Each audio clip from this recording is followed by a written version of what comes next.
Friends, welcome to my channel. मेरा नाम स्नेहा है और मैं स्टॉकहोम स्वीडन में रहती हूँ। मैंने मेरे लास्ट वीडियो में बताया था कि इंडियन स्वीडन छोड़ के क्यों जा रहे हैं। उसमें मैंने कुछ पॉइंट्स डिस्कस किए थे। आज का जो ये वीडियो है वो उस वीडियो का कंटिन्यूशन है। इस वीडियो में मैं थोड़े और ज़्यादा पॉइंट्स डिस्कस करूँगी और ज़्यादातर इस साल इंडियंस स्वीडन छोड़ के जा रहे हैं तो उसके बारे में बात करूँगी।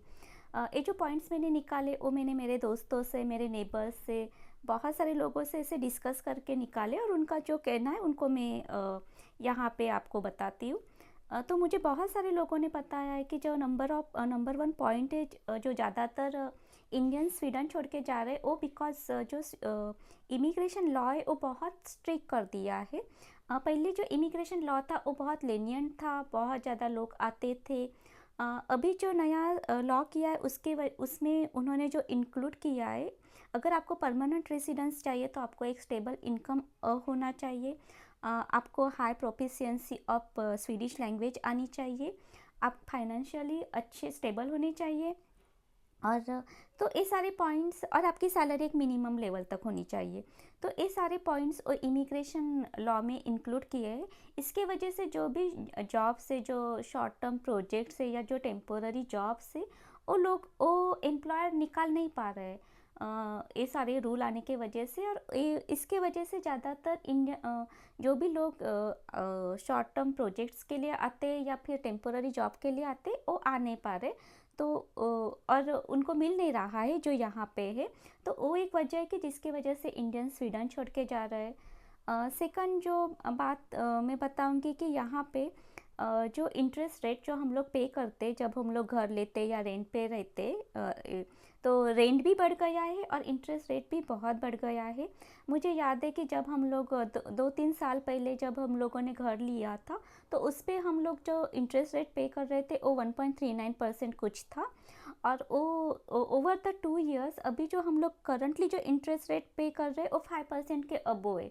तो अगर मैं आपको एससीके में बताऊं तो मैं पहले हम लोग कुछ 11,000 या 12,000 एससीके पर मंथ ईएमआई पे करते थे। अभी वो बढ़ के हम लोग ऑलमोस्ट 25,000 to 26,000 पे कर रहे, तो बहुत ही बड़ा अमाउंट हुआ है हो। तो वो एक बात है कि घर के इंटरेस्ट रेट बढ़ गए, जो लोग रेंट पे रहते वहाँ पे भी उन्होंने रेंट बढ़ा दिए हैं। तो बहुत ज़्यादा लोग ऐसे हैं कि जो अफोर्ड नहीं कर पा रहे हैं और उसके वजह से वो स्वीडन छोड़ के जा रहे हैं।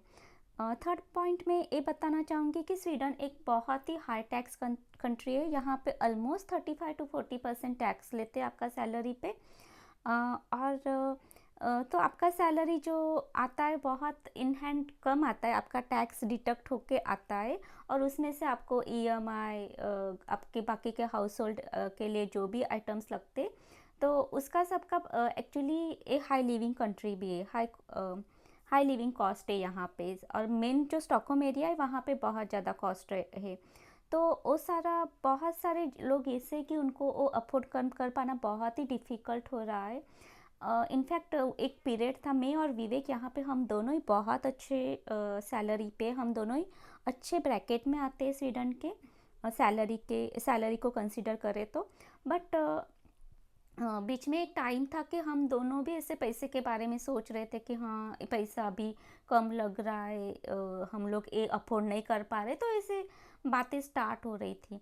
तो तो वो एक बात है कि जिसके वजह जो बहुत ज़्यादा लोग अफेक्ट हुए इसके वजह से और वो स्वीडन छोड़ के जा रहे। थर्ड पॉइंट में बताना चाहूँगी कि आप जब अगर आपके घर आपकी स्पाउस है और बच्चे और आपके स्पाउस को जॉब नहीं है तो बहुत ही डिफ़िकल्ट सिचुएशन होती है, क्योंकि फिर स्वीडन में ऑलरेडी इतना high high cost of living है तो एक के सैलरी के ऊपर ज़्यादातर नहीं हो पाता है। तो ऐसे भी बहुत सारे लोग हैं जिनके मतलब स्पाउस का एजुकेशन बहुत अच्छा है, उन्होंने बहुत कुछ अच्छा हाई डिग्रीज लिए इंडिया में, बट उनकी डिग्री यहाँ पे ट्रांसफ़रेबल नहीं है, जैसे सीए, डॉक्टर्स या जो भी वो डिग्री यहाँ पे ट्रांसफ़रेबल नहीं होती है, उनके लिए उनको एक अलग लोकल एजुकेशन लेना पड़ता है। तो वैसे भी बहुत लोग आए तो फिर बीच में मेरी एक मेरे बेटे की एक दोस्त थी, उसके पेरेंट्स भी वो सब लोग इंडिया चले गए क्योंकि उसने यहाँ पे पूरा 1.5 साल जॉब सर्च करने की कोशिश की। वो एक उसने एचआर में किया था उसका एजुकेशन, बट उसको जॉब नहीं मिल पाया, तो उसके वजह से वो इंडिया, वो पूरी फैमिली इंडिया छोड़ के चली गई। तो वो, क्योंकि वो मुझे बता रही थी कि बहुत ही डिफ़िकल्ट है एक के सैलरी के ऊपर सब कुछ मैनेज करना, और ऊपर से वो घर बैठ के भी बहुत बोर हो रही थी क्योंकि उसको भी ऐसे लग रहा था कि उसका एजुकेशन कुछ इम्पोर्टेंट, उसका एजुकेशन कुछ काम में नहीं आ रहा है। तो वो एक वजह है कि उसके वजह से भी इंडियंस स्वीडन छोड़ के जा रहे हैं। जो लास्ट पॉइंट है वो मैं बताऊंगी कि राइट्स, यहाँ पे राइट्स बहुत बढ़ गए। 2015 में जब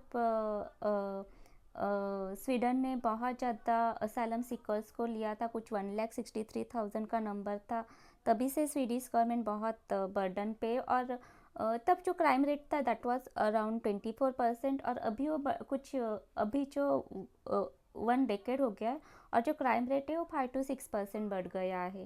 तो रायट्स अभी स्वीडन में, जैसे माल्मो है, कुछ एरियाज है स्वीडन के जहाँ पे रायट्स ऐसे हो रहे, ऐसे सुनने को मिल रहा है। और मेरे नेबर्स भी मुझे बता रहे थे कि वो अभी बच्चों, मतलब जिनके भी अभी टीनेजर बच्चे, तो ज़्यादातर उन्होंने देखा है कि बच्चे से ड्रग्स लेने लगे।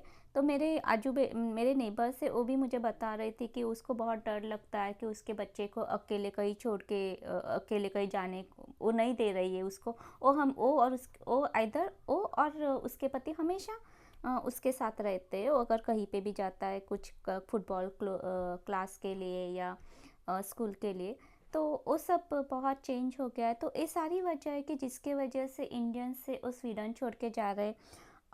यस, और एक पॉइंट है कि जब